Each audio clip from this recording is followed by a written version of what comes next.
Virgin girl sold to a cold millionaire CEO. On their wedding night, the unthinkable happened. The papers are signed. She's yours now. The words slice through the mahogany-paneled office like a transaction completing, which is exactly what this is. A transaction. A sale. A virgin bride exchanged for $5 million in debt forgiveness. Remember our agreement, Mr. Kane. She remains untouched until the wedding night. That was your specific requirement. I remember my requirements, Morrison. I drafted them myself. The voice from behind the massive desk is carved from ice and indifference. Nikolai Kane doesn't even look up from his contracts, as if purchasing a human being is just another Tuesday afternoon acquisition. Send her to the penthouse. The staff will prepare her. She has a name, you know. Iris. Iris Meadows. I'm aware of her name. I'm also aware of her father's gambling debts, her mother's medical bills, and exactly how desperate your family was when you came begging for my help. Would you prefer I call off the arrangement? No, sir. The arrangement stands. Let me tell you about the most disturbing and ultimately transformative story I've ever encountered in my years of chronicling the lives of the wealthy and the desperate. This isn't a fairy tale, though it starts like one, a virgin sold to a beast. But what happened on that wedding night? What transpired in the darkness between two strangers bound by debt and desperation changed everything we thought we knew about love, sacrifice, and the price of a human soul. Picture this scene. A 21-year-old girl standing in a wedding dress that costs more than her family's house, looking at herself in a mirror that reflects back a stranger. Iris Meadows, who 6 weeks ago was studying library science at community college, is now about to become Mrs. Nikolai Kane. Not because of love, not because of choice, but because her father owes the kind of money that gets people killed, and Nikolai Kane made an offer that couldn't be refused. But before you judge, before you think you know where this story goes, let me tell you something about that wedding night. Because what happened in that penthouse bedroom wasn't what anyone expected. Not Morrison, who sold his niece to save his brother. Not Iris, who expected to be violated by a monster. And certainly not Nikolai Kane, who thought he was purchasing something simple and transactional. What happened was impossible. What happened was unthinkable. What happened changed the course of multiple lives in ways that still ripple through Chicago society today. 6 weeks before that wedding night, Iris Meadows was nobody special. She worked part-time at a bookstore, attended night classes, and lived in a studio apartment with a radiator that clanged like a ghost in chains. Her biggest worry was whether she could afford both textbooks and food this month. Her wildest dream was maybe graduating without too much debt and finding a job at a nice library somewhere quiet. Iris, honey, you need to come home. Her mother's voice on the phone that Tuesday morning was wrong. Too high, too thin, stretched like a wire about to snap. Mom? What's wrong? Just come home. Please. Right now. I have class in an hour. Skip it. This is important. The 2-hour bus ride to her parents' house in Cicero felt like crossing into another country. From her small but safe world into something that smelled like danger and desperation. Her childhood home looked the same from the outside. Faded blue siding, garden gnomes her mother collected, the basketball hoop where her brother used to practice before he died in Afghanistan. But inside, the air was thick with the kind of tension that precedes disasters. Her father sat at the kitchen table, looking like he'd aged 10 years in the month since she'd seen him. Uncle Morrison stood by the window, expensive suit out of place in their modest kitchen. And a third man, one she didn't recognize, sat in her mother's chair like he owned it. Iris. Her father couldn't meet her eyes. I'm so sorry. Sorry for what? Dad, what's going on? Your father has been gambling, Uncle Morrison said, his voice carefully neutral. He owes Mr. Kane here $5 million. $5 million. Iris felt the floor tilt. That's impossible. How could you possibly? It started small, her father said, still staring at the table. Your mother's treatments, they weren't covered by insurance. I thought I could win enough to pay for them. But I kept losing, so I kept borrowing, and the interest. Compound interest is a beautiful thing, the stranger said. His voice was deep, controlled, utterly without emotion. When you're the one collecting it. This was her first look at Nikolai Kane. 32 years old, built like someone who'd learned to fight before he learned to talk, with eyes the color of winter storms. He was handsome in the way that predators are beautiful, sleek, dangerous, designed to hunt. We don't have $5 million, Iris said unnecessarily. No, Nikolai agreed. You don't. Which is why your uncle came to me with a proposition. What kind of proposition? The kind where everyone gets what they need. Your father's debt is forgiven. Your mother gets her treatments at the best oncology center in the country. And I get what? You. The word hung in the air like a blade. Excuse me. A wife. I need a wife. Your uncle suggested you might be suitable. Suitable. Iris turned to Morrison. You're selling me? Your own niece. It's not a sale, Morrison said quickly. It's a marriage. A real, legal marriage. That I don't get a choice in. You have a choice, Nikolai said. You can say no. Your father will default on his debt. I'll take everything. This house, his business, his car. Your mother will lose her treatment. Your father will likely end up in prison for fraud. He used fake collateral for the loans. But yes, you have a choice. That's not a choice. That's extortion. That's business. Iris looked at her parents. Her mother was crying silently. Her father still wouldn't look at her. Why me? She asked Nikolai. You could have anyone. Why would you want someone who's being forced? Because forced is clean. No emotions, no expectations, no complications. I need a wife for business reasons. Someone who won't expect love or romance or any of that nonsense. Someone who understands this is a transaction. And if I refuse to cooperate, define cooperate. You know what I mean. Sex. You're asking about sex. He said it like he was saying spreadsheet or quarterly report. That's negotiable. I have one specific requirement for the wedding night. After that, what happens between us is something we can discuss like civilized people. What requirement? You'll find out on our wedding night. I want to know now. No. Then no deal. Iris. Her father finally spoke, looking up with eyes red from crying or drinking or both. Please. I'm so sorry. I never meant for this to happen. But it did happen. And now I'm the solution? You're the only solution, Morrison said. Mr. Kane was very specific. He wants you. Why? Because you're perfect, Nikolai said, standing. He moved like water, all controlled power and dangerous grace. 21 years old, virgin, no social media presence, no complicated past. You're a blank slate. How do you know I'm a virgin? I know everything worth knowing about you, Iris Meadows. Your grades, your work history, your complete lack of romantic experience. You've never even been kissed, have you? Heat flooded her face. That's none of your business. It's about to be very much my business. You're disgusting. I'm practical. And I'm offering you a solution to your family's destruction. $5 million in debt forgiveness, the best medical care for your mother, and a lifestyle you've never imagined. All you have to do is marry me. All I have to do is sell myself. We all sell ourselves, Iris. Some of us just get better prices. He dropped a card on the table. You have 24 hours to decide. If you agree, the wedding is in 6 weeks. That gives you time to adjust to the idea. 6 weeks. I have a merger that requires me to be married. The timeline is non-negotiable. Everything about this is insane. Yes, he agreed. It is. 24 hours, Iris. Choose wisely. He left, taking all the oxygen in the room with him. Iris sank into a chair, her legs suddenly unable to hold her. How could you? She asked, not sure which family member she was addressing. We're desperate, her mother said softly. The cancer, it's getting worse. Without treatment, I have maybe 3 months. There has to be another way. There isn't, Morrison said. I've explored every option. Nikolai Kane is the only one willing to forgive this level of debt. In exchange for a human being. In exchange for a marriage. It's not the same thing, isn't it? That night, Iris researched Nikolai Kane. Self-made millionaire, though this self-made part was questionable. Rumors of connections to organized crime, though nothing proven. A string of business acquisitions that left competitors destroyed.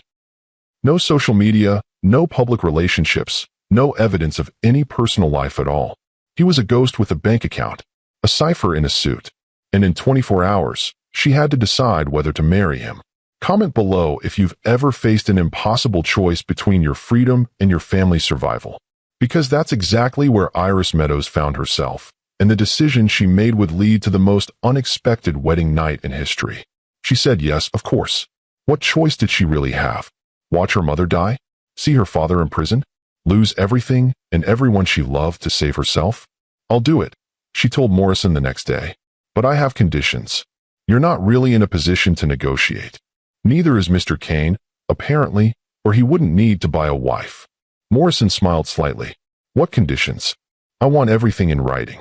The debt forgiveness, my mother's treatment, protection for my father. And I want to know what happens after the wedding. How long does this arrangement last? Mr. Kane suggested a 2-year minimum. After that, if either party wants out, divorce proceedings can begin. 2 years. 2 years of her life sold to a stranger. Fine. But I want it all legal and binding. Mr. Kane has already had the contracts drawn up. Of course he had. The man probably had contracts for his contracts. The 6 weeks that followed were a surreal preparation for a life Iris never wanted. Nikolai sent professionals to transform her. A stylist who threw out her entire wardrobe and replaced it with clothes that cost more than her annual tuition. A beautician who shaped her eyebrows and taught her about skincare routines that required 45 minutes twice a day. A deportment coach who taught her how to walk, sit, and hold herself like someone who belonged in Nikolai's world. You're naturally graceful, the coach said. That's good. Mr. Kane despises clumsiness. What else does he despise? Tardiness, excessive emotion, poor grammar, and small talk. Sounds charming. He's not paying for charming. He's paying for appropriate. Iris saw Nikolai exactly 3 times during those 6 weeks. Once to sign papers. Once for a fitting where he stood in the corner and approved or rejected wedding dress options with single words. And once, unexpectedly, at the hospital where her mother was receiving treatment. What are you doing here? Iris asked, finding him in her mother's room. Ensuring my investment is protected. Your mother's responding well to treatment. She's not an investment. She's a person. Everything is an investment, Iris. Some just have better returns than others. Is that what I am? An investment? You're a solution to a problem. What problem? That's not your concern. I'm marrying you. Everything about you is my concern. He looked at her then, really looked at her for the first time since that day in her parents' kitchen. You're getting bold. I'm getting angry. You're buying me like property. The least you can do is tell me why. My grandfather's will requires me to be married by my 33rd birthday to inherit his company. I turned 33 in 2 months. So this is about money. Everything is about money. That's sad. That's reality. Why not marry someone you actually like? Because liking leads to loving, and loving leads to vulnerability. I prefer transactions. Clean, simple, with clear terms. And I'm clean and simple? You're uncomplicated. That's valuable. I'm also a human being with feelings. Feelings weren't part of our agreement. Feelings can't be contracted away. Watch me try. He left then, and Iris was left staring at her sleeping mother, wondering what kind of man she'd agreed to marry. Cold, certainly. Calculating, definitely. But there was something else, something in the way he'd made sure her mother had the best room, the best doctors, the best care. Something that suggested Nikolai Kane might be more than just the monster he appeared to be. Or maybe that was just wishful thinking from a girl about to marry a stranger.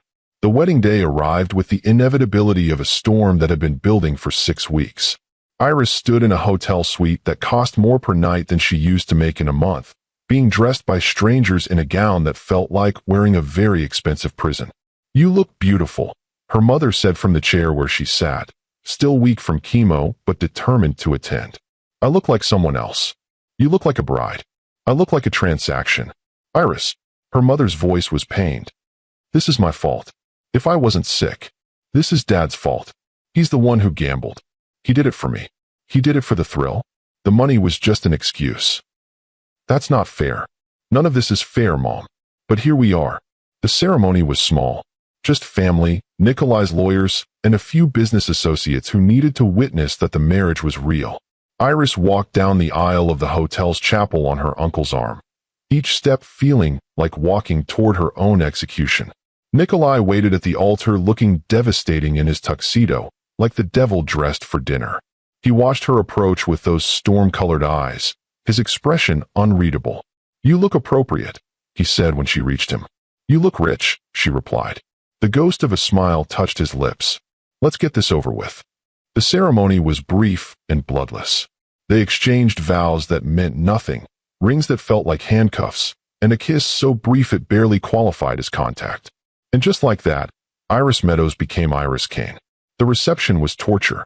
Strangers congratulating her on capturing Chicago's most eligible bachelor. Business associates of Nikolai's making jokes about him finally being domesticated. Her parents trying to pretend this was a real wedding and not a business transaction. How does it feel to be Mrs. Kane? Someone asked. Like wearing a costume that doesn't fit. Iris replied before she could stop herself. Nikolai appeared at her elbow. My wife has a unique sense of humor, he said smoothly. If you'll excuse us. He guided her to a quiet corner, his hand on her lower back feeling like a brand through the silk of her dress. Try to at least pretend you're happy, he said quietly. I'm not an actress.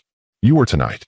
Smile, play the part, and in a few hours, this will be over. And then what? We go to your penthouse and you, what? Claim your purchase. We go to the penthouse and have a conversation about expectations.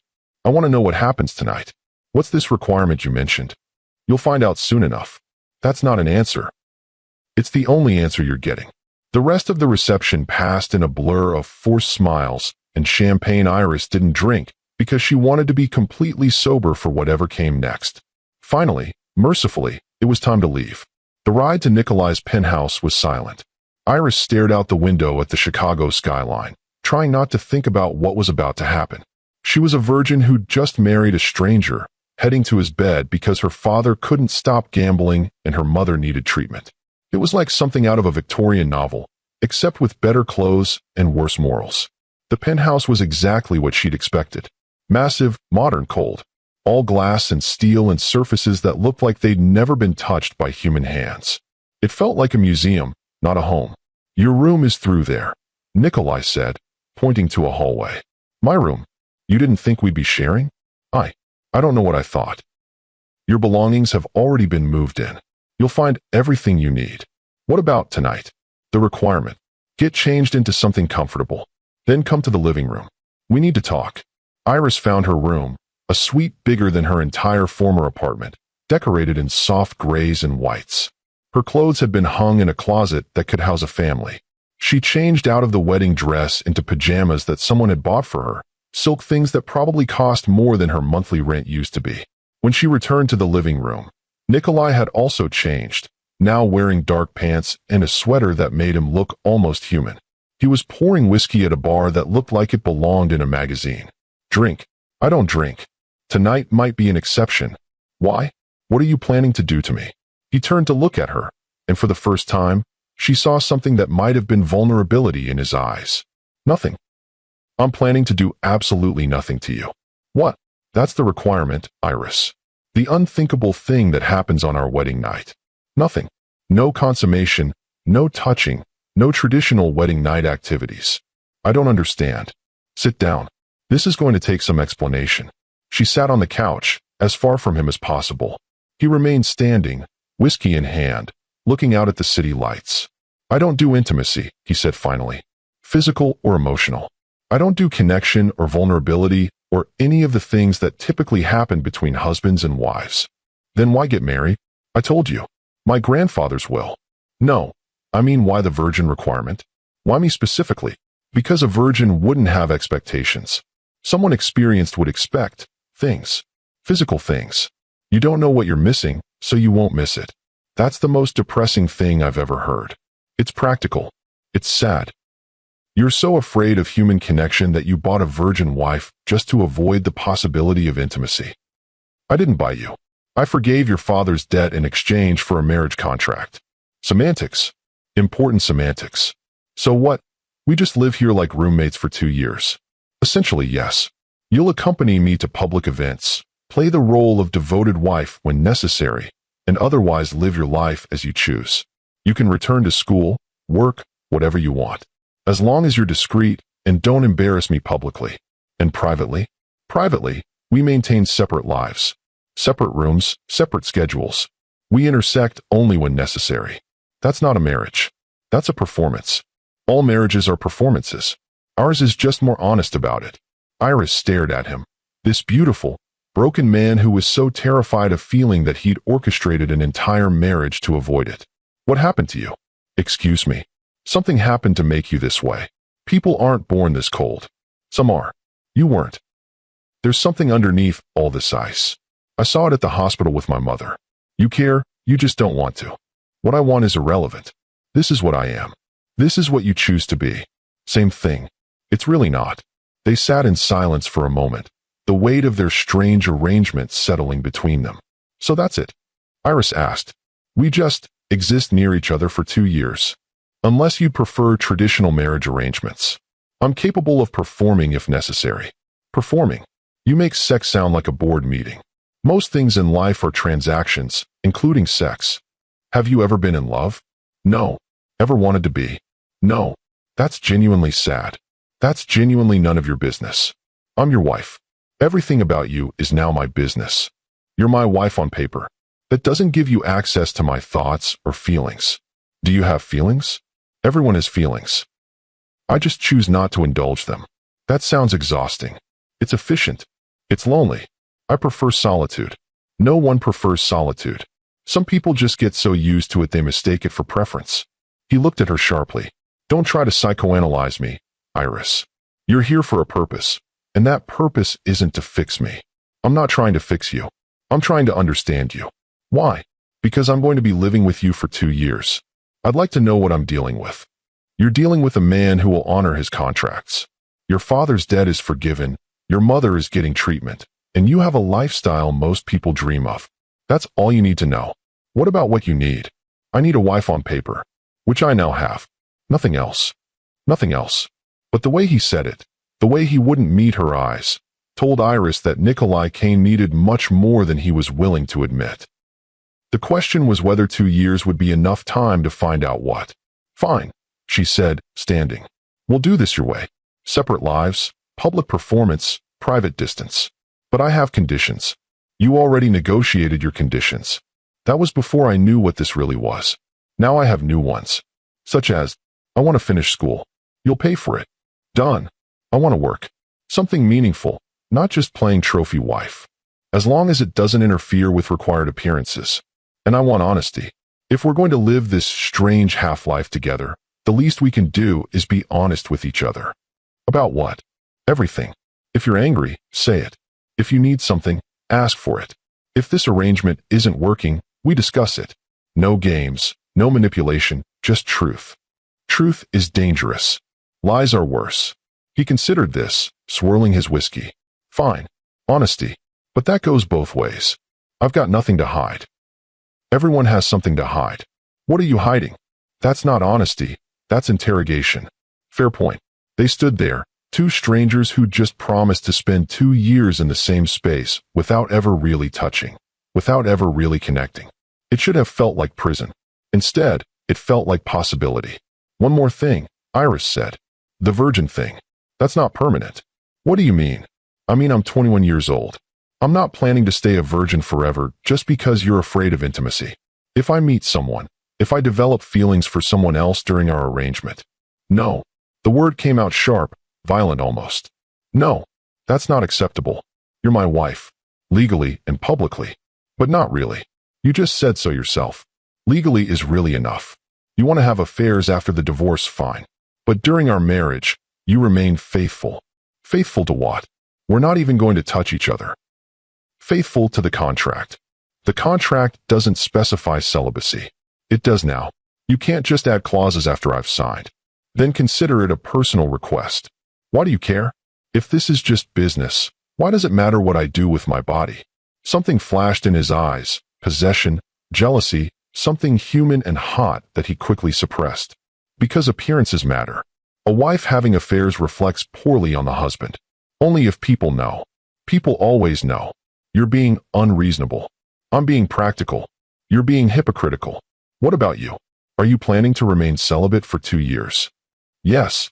The simple answer surprised her. Really? I haven't been with anyone in 3 years. 2 more won't matter. 3 years? What? That's not your concern. Everything about you is my concern, remember? You just agreed to honesty.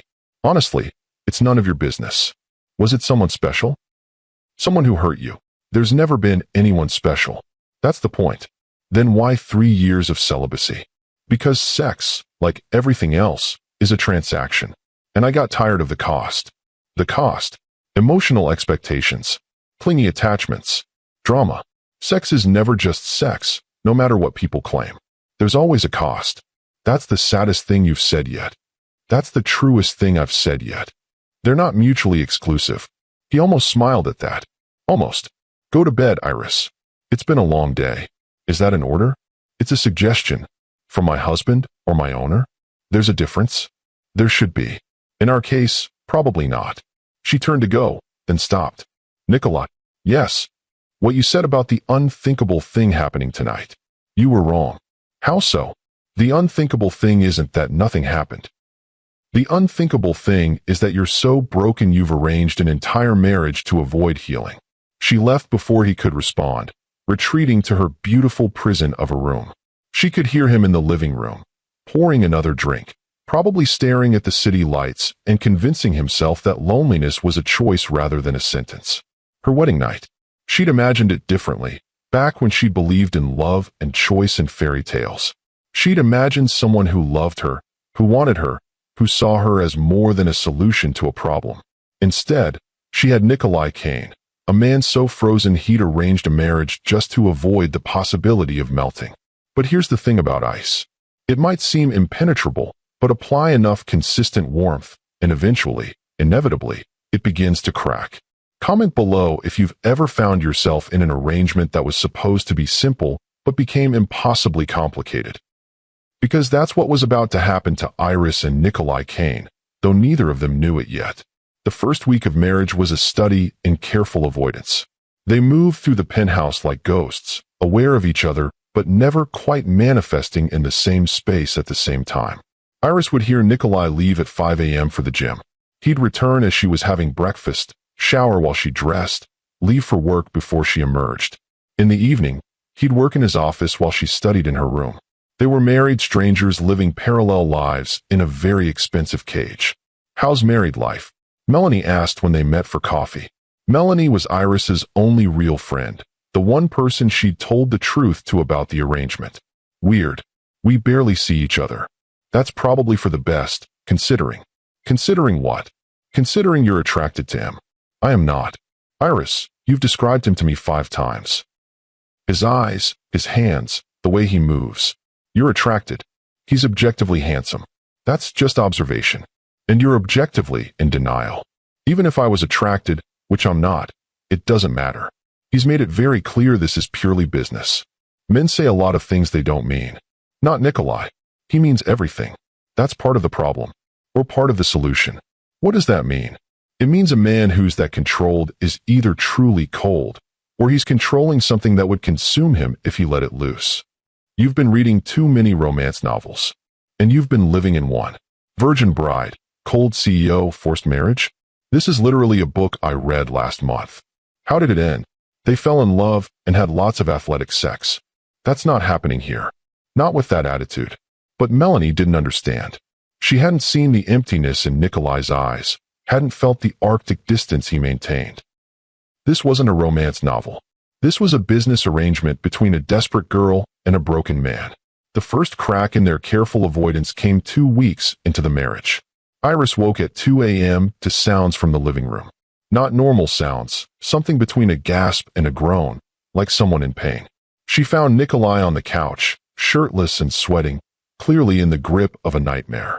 His face was contorted, his hands clenched, and he was speaking in a language she didn't recognize. Russian, maybe. Nikolai, she said softly, not wanting to startle him. He didn't wake. Nikolai, she said louder, reaching out to touch his shoulder. The moment her hand made contact, his eyes flew open and his hand caught her wrist in a grip that bordered on painful. Don't, he said, his voice raw. You were having a nightmare. I'm fine. You're not fine. You're shaking. He seemed to realize he was still holding her wrist and released it abruptly. Go back to bed. What were you dreaming about? Nothing. You were speaking Russian. You don't know it was Russian. What else would it be? Go back to bed, Iris. No. No.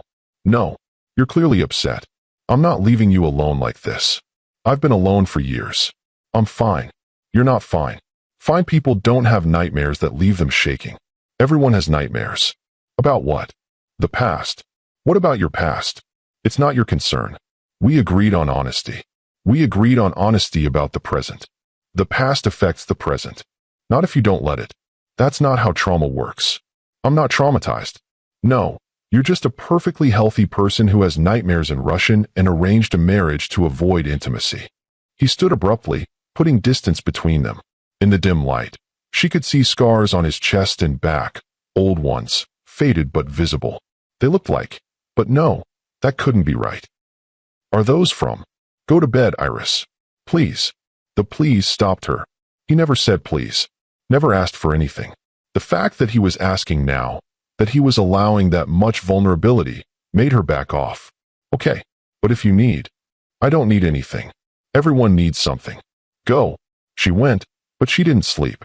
She lay in her bed thinking about those scars, about the nightmare, about the man she'd married who was so much more damaged than she'd realized. The next morning, he was gone before she woke. But on the kitchen counter was a note in his precise handwriting. Thank you for your concern. It won't happen again. But it did happen again. 3 nights later, then a week after that. Each time, Iris would find him twisted in nightmare, speaking Russian, fighting invisible demons. Each time, she'd wake him carefully, weather his initial anger, and sit with him until the shaking stopped. And each time, he'd leave a note the next morning. Never apologizing, never explaining, just acknowledging. You need help, she told him after the 4th episode. I need sleep. You need therapy. I need you to stop psychoanalyzing me. I need you to stop pretending you're fine. We all need things we can't have. But the nightmares weren't the only crack in Nikolai's armor. There were moments, brief, fleeting, where she caught him looking at her with something that wasn't cold distance. When she laughed at something on TV, when she danced while cooking, when she sat curled up with a book, completely absorbed. He'd watch her with an expression that looked almost like longing before he caught himself and looked away. Part 2. The first public event they had to attend as a married couple came 1 month into their arrangement. A charity gala for the hospital where Iris's mother was being treated. The irony wasn't lost on either of them. Wear the blue dress, Nikolai said, barely looking up from his laptop as Iris emerged from her room. The one with the longer sleeves. Why that one? It's appropriate for the crowd. Conservative enough for the old money, expensive enough for the new. You mean it makes me look like I belong to you? You do belong to me. For the next 23 months anyway. 22 months and 3 weeks, but who's counting? He looked up then, and she caught something that might have been amusement in his eyes. You are, apparently. Wouldn't you be? No, I don't count down to endings. It makes the present feel temporary. The present is temporary. That's literally what present means, the temporary moment between past and future. That's very philosophical for someone getting dressed for a party. That's very deflective for someone avoiding the point. What point? That you don't want this to end either. I don't want anything. Want implies emotion. Right? I forgot. You're a robot. I prefer emotionally efficient. I prefer honest, and that's not it. She went back to her room to change into the blue dress, but not before catching his reflection in the window. He was watching her leave with that look again. The one that suggested Nikolai Kane was far from the emotionless machine he pretended to be. The gala was held at the Four Seasons. The ballroom transformed into what looked like a winter wonderland despite it being September. Ice sculptures, white roses, everything draped in silver and crystal. It was beautiful in that cold, expensive way that made Iris feel like she was trespassing. Smile, Nikolai murmured as they entered, his hand on her lower back. You look like you're going to your execution. Or not. It's a party, not a death sentence. With your friends? What's the difference? They're not my friends. They're business associates. Do you have any actual friends? No. That's sad. That's simple. Friends are liabilities. Friends are support systems. I don't need support. Everyone needs support. Smile, Iris. People are watching. She smiled, the fake one she'd been practicing in the mirror. The one that said, I'm totally in love with my husband and not at all dying inside. Nikolai, a woman's voice, sultry and amused. I heard you got married, but I didn't believe it. The woman approaching them was everything Iris wasn't. Tall, sophisticated, wearing a dress that was barely there and making it look classy. She moved like water, all flowing confidence and predatory grace. Natasha, Nikolai said, his voice cooling several degrees. I didn't know you were back in Chicago. Just returned from Milan. Fashion Week, you know. She turned to Iris with a smile that didn't reach her eyes. You must be the new Mrs. Kane. How unexpected. Unexpected how? Iris asked, finding her spine. Oh, just that Nikolai always swore he'd never marry. What changed your mind, darling? This last was directed at Nikolai with a familiarity that made Iris's stomach clench. Circumstances change, Nikolai said flatly. Indeed they do. Natasha's eyes traveled over Iris like she was cataloging flaws. She's very young. She's standing right here, Iris said. And she can't hear you. Of course, dear. I didn't mean to be rude. It's just surprising. Nikolai usually prefers women with more experience. The implication hung in the air like a challenge.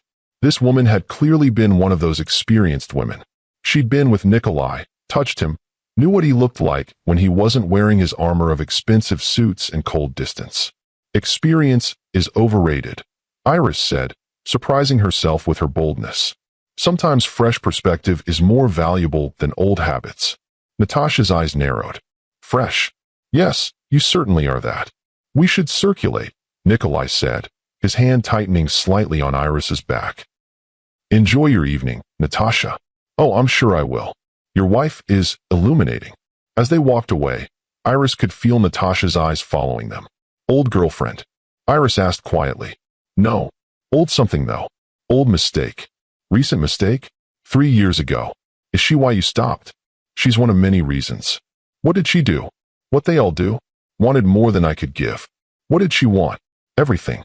The ring, the status, the fairy tale. And you gave her nothing? I gave her what I could. It wasn't enough. It never is when someone loves you and you don't love them back. He stopped walking, turning to look at her. How would you know? You've never been in love. No, but I've watched enough people who were. My parents, before my dad's gambling destroyed them. They loved each other completely. It's beautiful when it's mutual and horrible when it's not. Love is always horrible. It just takes longer to reveal itself when it's mutual. You really believe that? I know that. Based on what? Your vast experience with love you've never felt. Based on observation. Love makes people weak, desperate, irrational. Look at your father. He loved your mother enough to destroy everything trying to save her. That's not love's fault. That's addiction's fault. Love is addiction, just a socially acceptable one. Before Iris could respond, they were interrupted by another couple, an older man with silver hair and a woman who looked like she'd been preserved in amber at 40. Nikolai, you devil, the man boomed. Married without even telling us. It was a private affair, Jeffrey. Everything with you is private. But this beauty deserves to be shown off.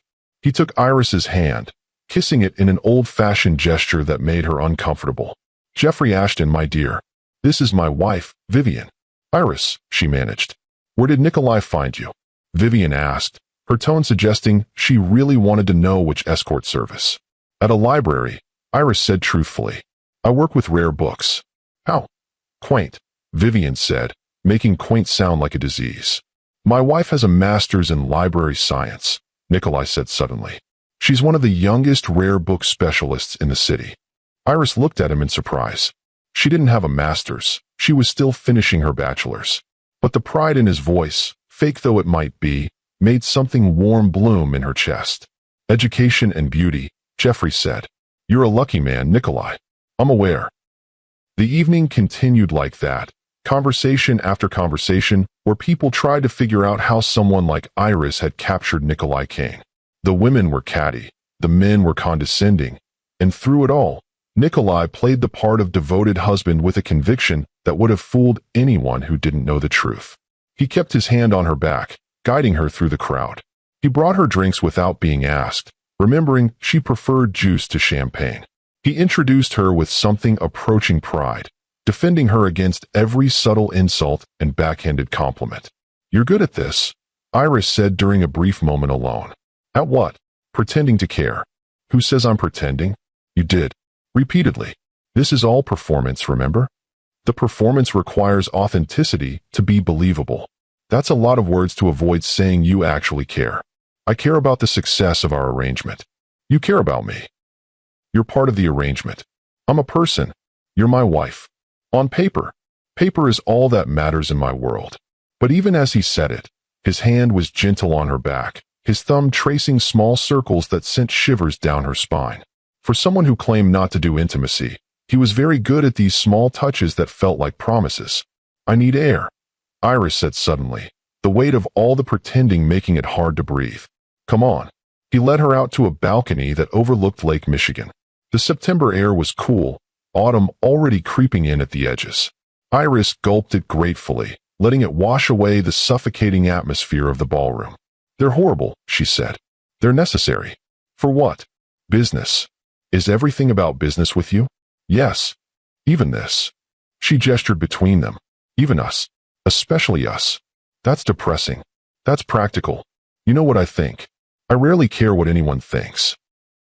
I think you use business as an excuse to avoid feeling anything real. And I think you romanticize everything to avoid dealing with reality. My reality is that I'm married to a man who won't touch me, living in a penthouse that feels like a museum, pretending to be in love for strangers who don't matter. Which part of that should I not romanticize to make it bearable?" He moved closer, crowding her against the balcony railing. "You want me to touch you?" The question hung between them, charged with something dangerous. "That's not what I said. But it's what you meant." "No, I meant. You meant that you're 21 years old, married, and still untouched. You meant that you lie in that big bed at night wondering what it would be like if I came to your room. You meant that when I put my hand on your back tonight, you felt it everywhere." Her breath caught. "You're projecting." "Am I? You don't know what I think about at night. I know you watch me. When you think I'm not looking. I know your breathing changes when I'm close to you. I know you're not as immune to this arrangement as you pretend to be. Neither are you. I never claimed to be immune. Just controlled. What's the difference? Immune means you don't feel it. Controlled means you feel it but don't act on it. So you do feel something? I feel that you're dangerous. Me? I'm nobody. I'm the virgin bride you bought to avoid intimacy. You're the woman who sits with me through nightmares. Who challenges everything I say. Who looks at me like I'm a puzzle she's determined to solve. Are you? A puzzle? I'm a warning sign. Stay away. Danger ahead. What kind of danger? He leaned closer, close enough that she could smell his cologne, feel his breath on her skin. The kind that would ruin us both. Maybe I want to be ruined. No, you don't. You want to be loved. There's a difference. How would you know what I want? Because despite everything, you still believe in fairy tales. You still think this arrangement might become something real. You still look at me and see potential instead of damage. I see both. Then you should know better than to want either. Should and do are different things. Iris, kiss me. The words hung between them like a lit match over gasoline. What? Kiss me. You're my husband. We're at a public event. People are probably watching through the windows. Kiss me like you mean it. That's not part of our arrangement. Neither is protecting me from your friends' insults. But you did that all night. That's different. How? That was about dignity. This is about desire. Maybe I desire dignity. Maybe being kissed by my husband in public would give me that. You don't know what you're asking. I'm asking for a kiss, not a kidney. You're asking me to cross a line I've drawn very clearly. You drew it. You can move it.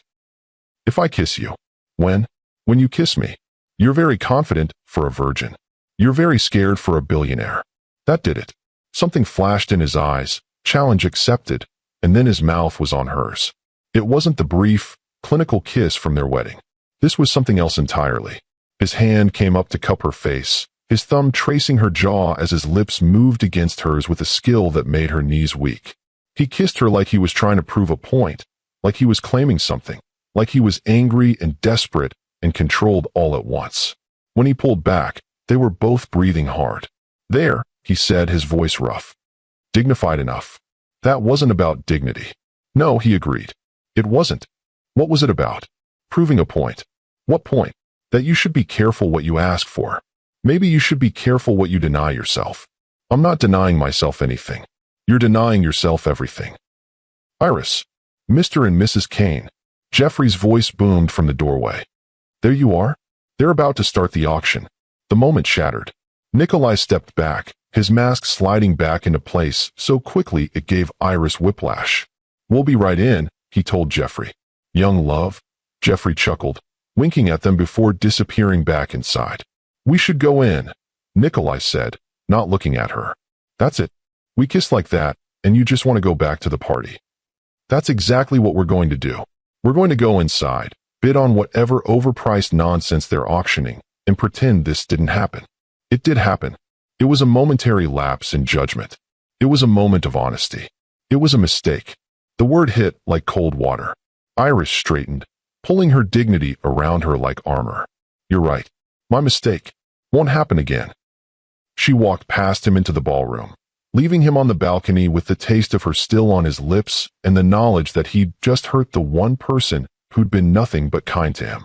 The rest of the evening was torture. They sat together at their table, playing perfect couple while the air between them crackled with unresolved tension. Iris smiled and chatted and bit on items she didn't want, all while feeling like her skin was too tight for her body. The ride home was silent. The elevator ride to the penthouse was silent. The walk to their separate bedrooms was silent. Iris, Nikolai said as she reached her door. Good night, Nikolai. I'm sorry. She turned, surprised. He never apologized. For what? For kissing you. For saying it was a mistake. For all of it. Which part was the mistake? The kissing or the calling it a mistake? I don't know. Figure it out. Then apologize. She closed her door before he could respond, leaving him in the hallway with his confusion and regret. Inside her room, Iris touched her lips, still feeling the ghost of his kiss. She'd asked for it, pushed for it, and gotten more than she'd bargained for. Because that kiss hadn't felt like a business arrangement or a performance for strangers. It had felt real and raw and dangerous in all the ways he'd warned her about. Comment below if you've ever kissed someone and knew it would change everything, even if you both pretended it wouldn't. Because that's what had just happened, and neither Iris nor Nikolai would ever be the same. The next morning, Iris found a note slipped under her door. I'm sorry for calling it a mistake. It wasn't. That's what makes it dangerous. She read it 3 times, her heart doing complicated things in her chest. Then she walked to his office, where she knew he'd be despite it being Sunday. We need to talk, she said. He looked up from his laptop, and she could see he hadn't slept. About last night. About everything. This arrangement isn't working. Something like panic flashed across his face. You want to leave? No. I want to change the terms. What terms? The distance. The pretending. The acting like we don't affect each other. We agreed. We agreed to a business arrangement. But that kiss wasn't business. It was a momentary. If you say lapse in judgment again, I'm going to throw something at you. What do you want me to say? The truth. The truth is dangerous. You keep saying that. What are you so afraid of? I'm not afraid. You're terrified. Of feeling, of connection, of being human. What happened to you? He was quiet for so long she thought he wouldn't answer. Then, quietly, you really want to know? Yes. It's not a pleasant story. I didn't expect it would be. He stood, moving to the window that overlooked the city. I grew up in Russia. Not the Moscow you see in movies, but the real Russia. The poor, desperate, violent parts. Your parents. My mother died when I was 8. Suicide, though they called it an accident. My father was not a good man. He worked for people who were even worse. The mafia? Something like that. He owed them money. When he couldn't pay, they took me as collateral. Took you. I was 12. They kept me for 3 years. The scars. Oh God, the scars she'd seen. Nikolai. They used me for whatever they needed. Running drugs, delivering messages, other things. Things that left marks, inside and out. How did you get away? I didn't. I survived until they got bored. Then they sold me to someone else. That's how I ended up in America. Trafficking, though they called it adoption on the paperwork. Your adopted family? We're looking for cheap labor, not a son. But they sent me to school to keep up appearances. I was smart, learned English fast, figured out that education was my way out. So you built your empire. I built my walls. Money is the ultimate wall. With enough of it, no one can touch you unless you let them. But walls keep things out and keep things in. That's the point. That's the tragedy. It's survival. You're not in survival mode anymore. You're safe. No one is ever safe. Security is an illusion people tell themselves so they can sleep at night. Is that why you have nightmares? Because you can't tell yourself that illusion? The nightmares are just memories with sharper teeth. In Russian, that's the language trauma speaks in my head. What do you dream about? Being powerless. Being owned. Being nothing but what someone else decides I am. Is that why you bought me? To own someone the way you were owned? No. The word came out sharp, almost angry. No, never that. Then why? Because you were clean. untouched by the ugliness I've lived in. You were like hope, that maybe I could have something pure without contaminating it. People aren't pure or contaminated. We're just people. You're pure. I'm a person who was sold to pay a debt. That's not pure. You sacrificed yourself for your family. That's the purest thing I've ever seen. It was just survival. Same as you. No, I survived for myself. You survived for others. There's a difference. The result is the same. We're both here, both damaged, both trying to figure out how to be human with each other. I don't know how to be human anymore. You were human when you kissed me. That was real. It was real, and that's why it scared you. It didn't scare me. Then do it again. Iris, do it again when no one's watching, when there's no excuse, when it's just us. That's not what you really want. How do you know what I want? Because what you want is love, and I can't give you that. I'm not asking for love. I'm asking for honesty. Honestly, I want you so badly it's eating me alive. I want to touch you, taste you, claim you in ways that would make you run screaming from this penthouse. I want to own you, possess you, keep you. But I also want to protect you, even from myself. Especially from myself. What if I don't want protection? You don't know what you're asking. Then show me. Iris, show me what I'm asking for. Let me decide if it's too much. He turned from the window, and the look in his eyes made her step back. Hunger and pain and desperate need all mixed into something that should have terrified her, but didn't. You want honesty? He asked, moving toward her slowly. Here's honesty. Every night since you moved in, I stand outside your door and fight the urge to come in. Every morning when I hear you singing in the shower, I imagine joining you. Every time you look at me with those innocent eyes, I want to corrupt you in the most beautiful ways. Then why don't you? Because once I start, I won't be able to stop. And you deserve better than a man who'll consume you. What if I want to be consumed? You don't know what that means. Then teach me. This isn't a game, Iris. I'm not playing. He was close now, close enough that she had to tilt her head back to look at him. Last chance to run. I'm not running. You should be. Probably. Iris, stop talking and kiss me. This time when he kissed her, it was different. Slower, deeper, more deliberate. His hands tangled in her hair, holding her in place as he explored her mouth with a thoroughness that made her dizzy. She could taste his hunger, his control, the war between what he wanted and what he thought was right. When he pulled back, they were both shaking. Your room or mine? She asked. Neither. What? If we do this, we do it right. There's a right way to seduce your virgin wife. There's a right way to worship her. The word worship sent heat through her entire body. When? Tonight. After dinner. After we talk about what this means, what changes, what you need to understand. More talking. Consent requires understanding. You need to know what you're consenting to. I'm consenting to sex with my husband. You're consenting to crossing a line we can't uncross. Once we do this, everything changes. Everything's already changed. No. Right now we're still in neutral territory. We can still walk back. After tonight, if we do this, there's no walking back. I don't want to walk back. You might. I won't. We'll see. That evening was the longest of Iris's life. They had dinner, takeout Chinese eaten at the kitchen counter like normal people instead of the formal dining room that seated 12. They talked about safe things, her classes, his business deals, her mother's improving health. But underneath the normal conversation was an electric current of anticipation. Are you nervous? Nikolai asked as they cleaned up. Terrified. We don't have to. I want to. I'm just scared I'll disappoint you. Impossible. I don't know what I'm doing. That's what makes it perfect. How is inexperience perfect? Because everything will be new. Every touch, every sensation, every discovery. I get to be the one to show you pleasure for the first time. That's a lot of pressure. That's a privilege. What if I'm bad at it? Sex isn't a performance to be graded, says the man who treats everything like a business transaction. This isn't business. Then what is it? I don't know. That's what terrifies me. They stood there in the kitchen, two people on the edge of something irreversible. Your room, Iris said finally. I want to be in your space. Why? Because my room still feels like a guest room. Your room is where you have nightmares, where you're vulnerable. That's where I want to be. He led her there in silence, his hand in hers the only point of contact. His bedroom was exactly what she'd expected, masculine, minimal, expensive. Floor-to-ceiling windows, a bed that could fit 5 people, everything in shades of black and gray. "It's very you," she said. "Cold and impersonal. Controlled and careful. Same thing." "Not really." He turned on music, something classical and complex that filled the silence without demanding attention. Then he stood there, looking at her like he was memorizing this moment.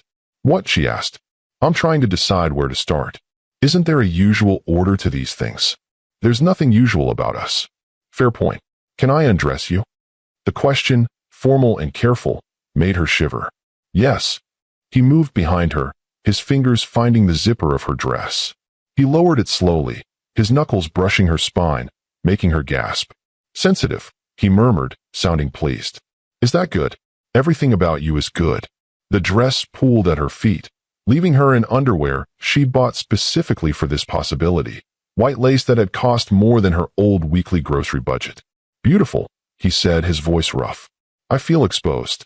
"You are exposed. That's the point. To be seen, really seen, by someone who wants to memorize every inch of you. That's intense.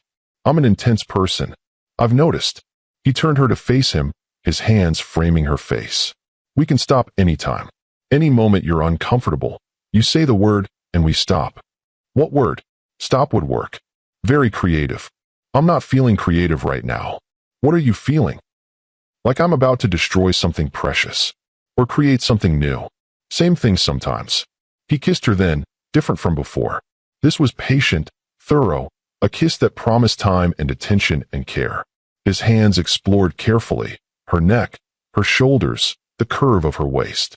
Each touch was deliberate, cataloging her responses, learning what made her gasp, what made her press closer. "You're still dressed," she pointed out when they broke for air. "Yes." "That seems unfair." "Nothing about this is fair. You're giving me something you can never give anyone else. You're giving me something too." "What?" "The you underneath all that control." She reached for his shirt buttons, her fingers shaking slightly. He let her undress him, standing still as she revealed the body beneath the expensive clothes. The scars she'd glimpsed were worse in full light, a map of violence across his chest and back. "They're part of me," he said when she traced one gently. "They're part of your past." "Same thing." "No. Your past shaped you, but it doesn't define you." "Doesn't it?" "Not unless you let it." She kissed one of the scars, and he shuddered. "Iris, do you want me to stop?" "Never." What followed was a careful exploration of desire. Nikolai was patient, almost reverent, treating her body like something precious and breakable. He mapped every inch of her with hands and mouth, teaching her pleasure in increments, watching her face for any sign of discomfort. "Tell me what you want," he said. "I don't know what I want. I don't know the options." "Then tell me what feels good." "Everything. Everything feels good. Specific is better than general. You're such a CEO, even in bed." "I'm goal-oriented." "What's the goal?" "Your pleasure." "What about your pleasure?" "Your pleasure is my pleasure." "That's very evolved of you." "That's very selfish of me. I want to be the only one who's ever made you feel this way." "You are." "I want to be the only one who ever does." "That's the plan, right?" 2 years of marriage. Something flickered in his eyes. "Right. The plan." But plans, Iris was learning, had a way of changing when bodies and hearts got involved. Because what happened next wasn't part of any plan. It was Nikolai finally letting go of his legendary control, showing her what desire looked like when it wasn't leashed by fear. It was Iris discovering that her body was capable of feelings she'd only read about, that pleasure could be overwhelming and perfect and addictive. When they finally joined completely, Nikolai was so gentle she almost cried. He watched her face, reading every micro-expression, adjusting to her needs before she even knew what they were. "Are you okay?" he asked, still as stone while her body adjusted to the intrusion. It's a lot. Too much. No. Just intense. We can stop. Don't you dare." He laughed. Actually laughed, and the sound transformed his face. "Bossy in bed. I should have expected that. I'm bossy everywhere. I've noticed. Are you complaining?" "Never." What followed was a revelation.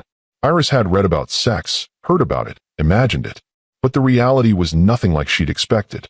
It was messier, more awkward, more laughing at weird sounds and repositioning and checking in with each other. But it was also more intimate, more consuming, more everything than she'd imagined possible. "Oh, She gasped when everything suddenly clicked, when the awkwardness transformed into rhythm and the discomfort became pleasure. Oh, that's, I know. How did I not know my body could do this? Because you needed someone to show you. And you're that someone? I'm the only someone. The possessiveness in his voice should have bothered her. Instead, it sent heat through her entire body. Yes, she agreed. The only. When release finally claimed her, it was with an intensity that made her cry out, clutching at Nikolai like he was the only solid thing in a world gone liquid. He followed her over, her name on his lips like a prayer or a curse or both. Afterward, they lay tangled together, skin cooling, breathing slowly returning to normal. So, Iris said finally, that's sex. That's sex with someone who worshipped you. Is that what you did? Worshipped me? What else would you call it? Making love. I don't know how to make love. I only know how to worship or consume.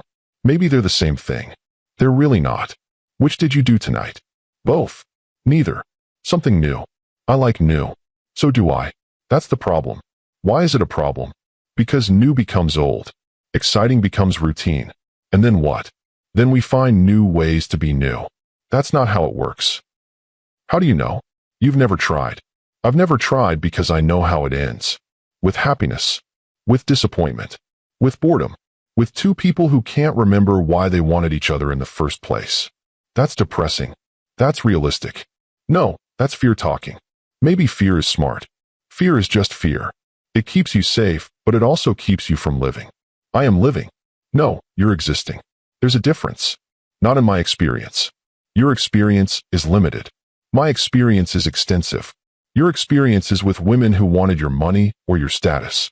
I don't want either. What do you want? You. The real you. The one who has nightmares and scars and reads contracts for fun. The one who kisses like he's drowning and makes love like he's worshiping. The one who's terrified of feeling but feels anyway. That person doesn't exist. He does. I just spent the night with him. That was. If you say it was a mistake or a lapse in judgment, I swear I'll smother you with this pillow. I was going to say it was unexpected. Good unexpected or bad unexpected? I don't know yet. How can you not know? Because I've never felt this before. I don't have a reference point. Felt what? Like I want to keep you. The words hung between them, heavy with implication. The contract is for 2 years, Iris reminded him. Contracts can be amended. Are you suggesting we amend ours? I'm suggesting we see what happens.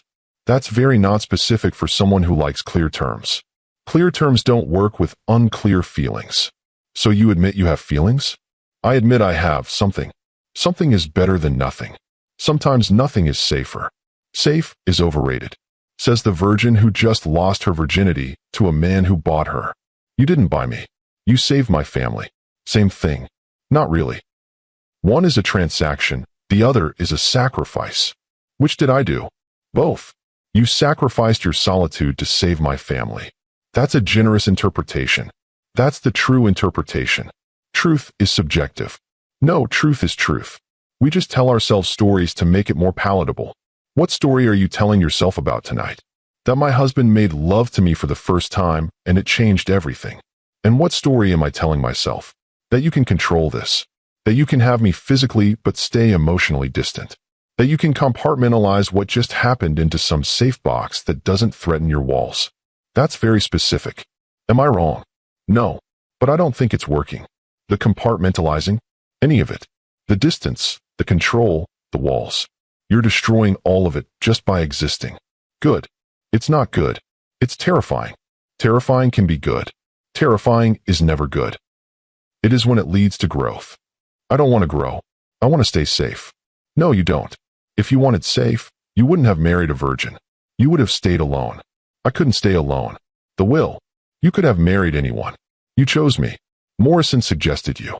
And you agreed. What? Because you seemed safe. Do I seem safe now? No. You seem like the most dangerous thing that's ever happened to me. Good. Why is that good? Because dangerous means you care. Dangerous means I matter. Dangerous means this is real. Real doesn't last. Nothing lasts. That doesn't mean it's not worth having. That's very philosophical for someone who just had sex for the first time. Sex makes me philosophical. Most people it makes sleepy. I'm not most people. No, he agreed, pulling her closer. You're definitely not. They stayed awake talking until dawn, their bodies intertwined, sharing stories they'd never told anyone else.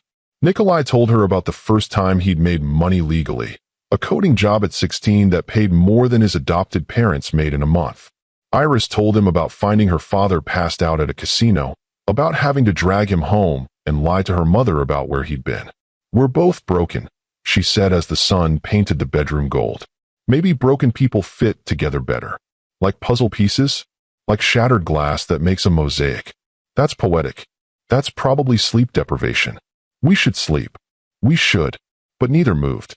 They lay there watching the city wake up, both knowing that everything had changed and neither quite ready to face what that meant. "Nikolai." "Yes." "What happens now?" "I don't know." "That's not very CEO of you. You've destroyed my inner CEO." "Good." He was annoying. He was safe. Safe is overrated. "Yes, you've mentioned. It bears repeating." "Iris." "Yes." "Thank you." "For what?" "For not running when you should have." "I'm too stubborn to run." "Good. Besides, where would I go? You've ruined me for normal people." "Have I?" "Completely. No regular person is going to compare to a traumatized Russian billionaire with control issues." That's a ringing endorsement. "It's the truth. Your truth. The only truth that matters to me." He kissed her then, soft and sweet and nothing like the desperate hunger of the night before. This was a morning kiss, a promise kiss, a kiss that said maybe 2 years wasn't enough time after all. When they finally slept, it was wrapped around each other like they'd been doing it for years instead of hours. And when Nikolai's nightmares came, Iris was already there, already holding him, already whispering that he was safe. He was home. He was loved. He didn't wake up. For the first time in 3 years, he slept through the night. That should have been their happily ever after. The virgin bride and the cold CEO, finding love in the strangest circumstances. But life, especially life paid for by lies and contracts, is never that simple. The call came 3 days later, while they were having breakfast like a normal couple instead of what they actually were. "Mr. Kane." The voice on the phone was professionally neutral. "This is Harrison Webb from the SEC. We need to discuss some irregularities in your recent acquisition of Pembroke Industries." Nikolai's face went pale. "What kind of irregularities?" "The kind that could result in federal charges. We'll need you to come in for questioning. Today. I'll bring my lawyer. Bring several. You're going to need them." He hung up and looked at Iris, who was watching him with concern. "What's wrong?" "Everything. The life I built, the walls I constructed, the fortune I accumulated, it's all about to come crashing down." "What are you talking about?" "The SEC. They're investigating me for fraud." "Did you commit fraud?" "Not recently. But previously? The foundation of my entire empire is built on something that wasn't entirely legal." "Entirely illegal?" "Legal adjacent." "Nikolai." I know. The virgin bride discovers her husband is actually a criminal. It's very gothic novel. "What did you do?" "I survived. By any means necessary." "That's not an answer. When I was 18, fresh out of my adopted family's house, I had nothing. No money, no connections, no legitimate path to success. But I had skills, coding, manipulation, the ability to become whoever people needed me to be. And I used those skills to steal. Not money directly, but information, corporate secrets, insider trading tips, things that could be sold to the highest bidder." "That's how you built your fortune?" "That's how I started it. Once I had enough, I went legitimate.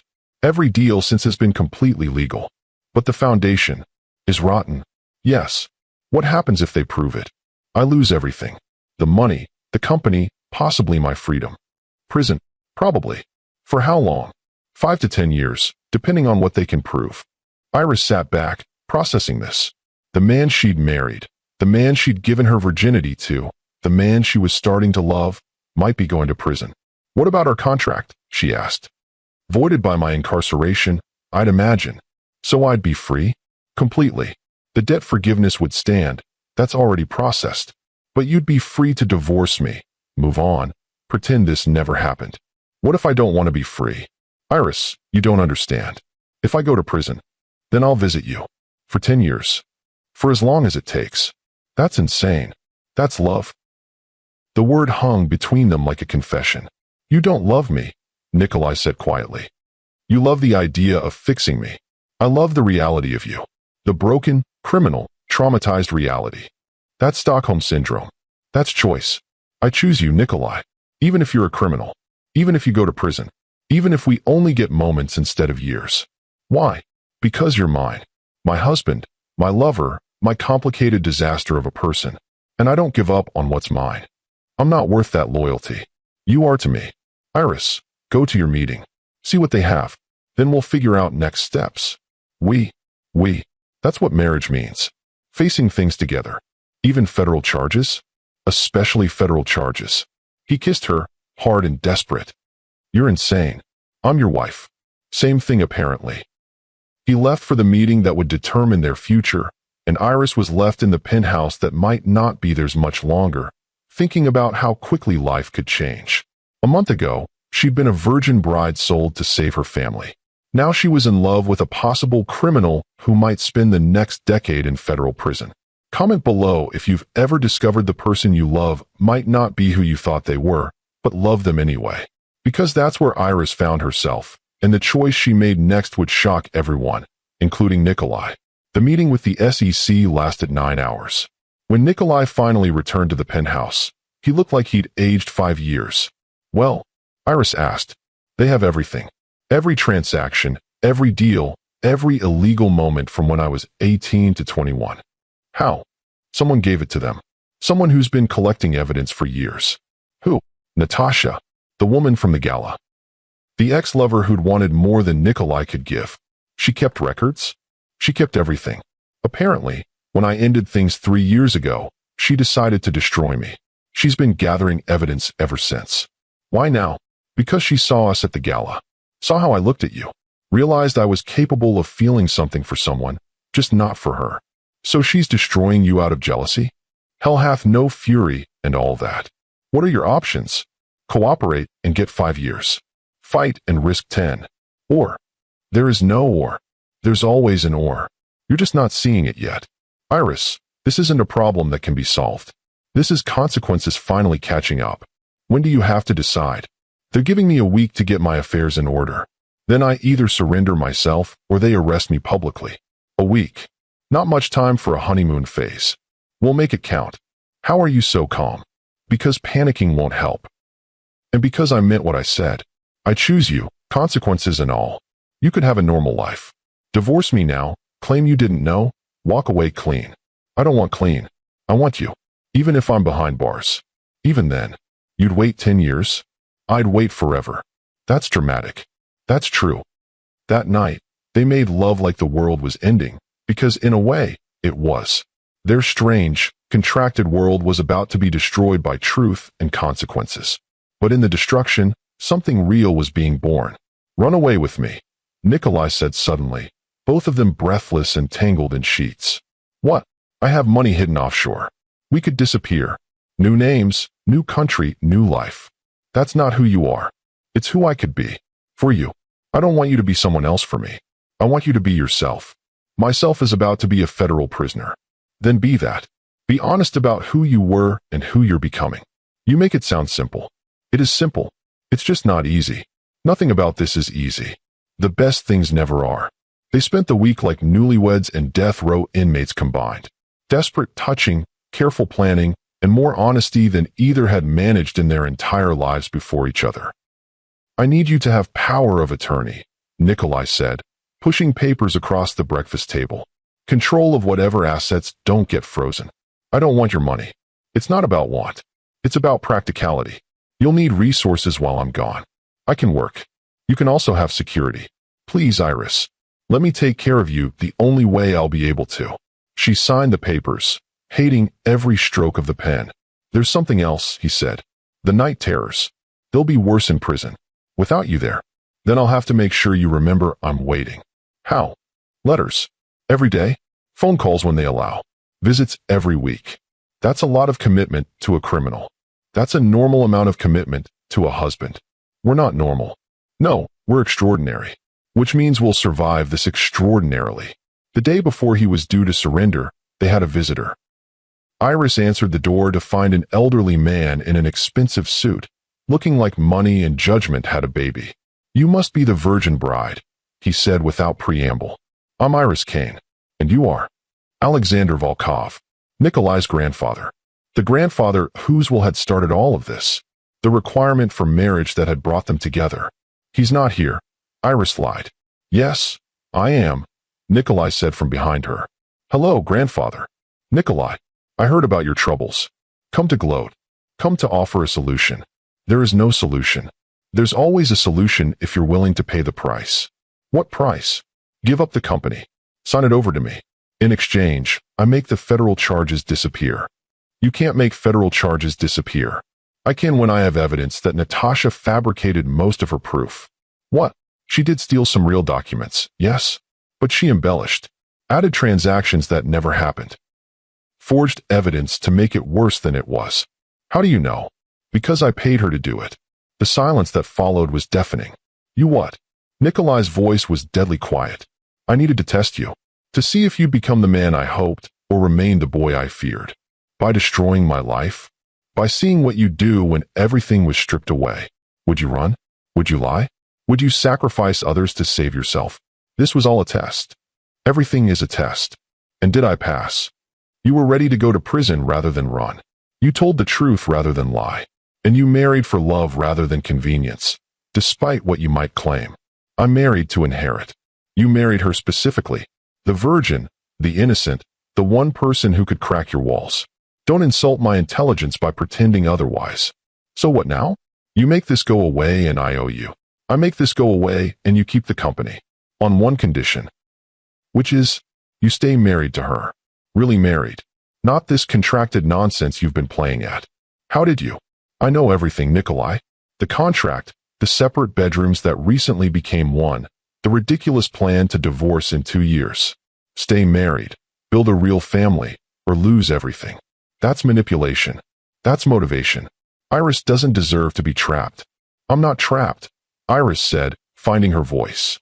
I choose this. Alexander looked at her with something like approval. You'll do. Strong enough to handle him, soft enough to heal him. Yes, you'll do nicely. I'm not a broodmare you're approving. No, you're the woman who's going to save my grandson from himself. Worth far more than a broodmare. This is insane, Nikolai said. This is family, Alexander corrected. Messy, complicated, sometimes criminal, but family. Do we have a deal? I need to discuss with my wife. You have 1 hour. Then I make the call either way. After he left, Nikolai and Iris stood in their living room, processing what had just happened. He orchestrated all of this, Nikolai said. The investigation, the charges, probably even Natasha's involvement. To test you. To control me. Or to save you. Same thing with him. Is it though? He's offering you a way out. With strings. Everything has strings. At least these ones lead somewhere good. You want to stay married to me? Really married, not contracted. I want to stay married to you regardless. This just makes it easier. You could be free. If I go to prison, you could divorce me and move on. I don't want to be free. I want to be yours. Even knowing everything. The crimes, the manipulation, the grandfather who's apparently a puppet master. Especially knowing everything. I love you, Nikolai. Not the idea of you. Not the money. Not the lifestyle. You. The broken, criminal, nightmare having you. That's insane. That's love. I don't know how to love. You've been loving me since the day you had my mother treated by the best doctors. You just called it business. That was love. It was love disguised as transaction. I don't deserve you. Probably not. But you have me anyway. For 2 years. Forever, if you'll have me. Forever is a long time. Not long enough. He kissed her then, and it felt like a promise, a vow more real than the ones they'd exchanged at their wedding. Call your grandfather, Iris said. Take the deal. You're sure? I've never been more sure of anything. He'll expect children. Real marriage means heirs in his world. Then we'll give him heirs. You want children? With me? I want everything with you. Even the nightmares. Especially the nightmares. They're part of you. You're insane. I'm your wife. Really your wife now. My wife. He repeated, like he was tasting the words for the first time. Mine.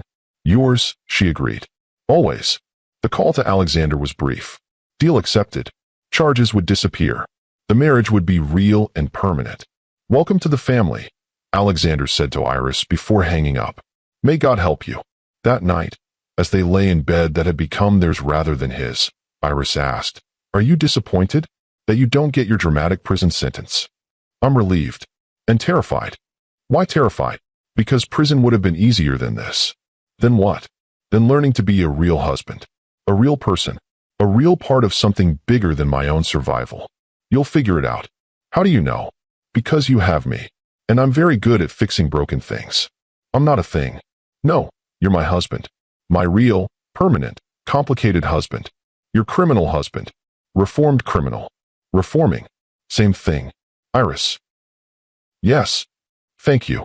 "For what?" "For seeing me when I couldn't see myself. That's what love does." "Is it?" "It is when it's real. This is real. This is the realest thing either of us has ever had." "That's terrifying." "That's perfect." And it was. Not perfect in the fairy tale sense, but perfect in the real sense. Two broken people who fit together in all their jagged edges. A virgin bride who wasn't a virgin anymore. A cold CEO who was learning to feel. A contracted marriage that had become real. An arrangement that had become love. The federal charges disappeared as promised. Alexander had been thorough. Not only was the falsified evidence exposed, but Natasha found herself under investigation for fraud and extortion. She fled the country before charges could be filed, but not before sending Nikolai a single text. "She'll leave you too, when she sees what you really are." "She's wrong," Iris said, reading over his shoulder. "How do you know?" "Because I've already seen what you really are. And I'm still here.